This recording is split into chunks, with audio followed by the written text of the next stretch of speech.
চায়নার বেইজিংয়ে সামরিক কুচকাওয়াজের সময় হাঁটতে হাঁটতে কথা বলছিলেন রাশিয়া এবং চায়নার প্রেসিডেন্ট, সাথে ছিলেন উত্তর কোরিয়ার নেতা কিম জং উন। কূটনীতি, অর্থনীতি, যুদ্ধ, সামরিক শক্তি কত কিছু নিয়েই তো আলোচনা করেন রাষ্ট্রনেতারা, কিন্তু এমন একটা বিষয় নিয়ে তাদের মধ্যে আলোচনা হচ্ছিল, বলা যায় অপ্রত্যাশিতই ছিল।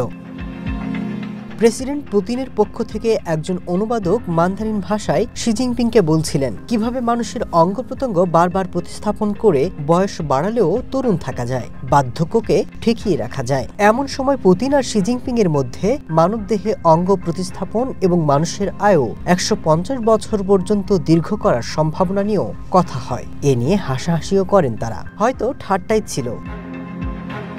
তবে তাদের মধ্যকার এই কথোপকথন মাইক্রোফোনের মাধ্যমে রাষ্ট্রীয় টেলিভিশনে সরাসরি সম্প্রচার হয়ে যায়। এ নিয়ে শুরু হয় নানা আলোচনা সমালোচনা।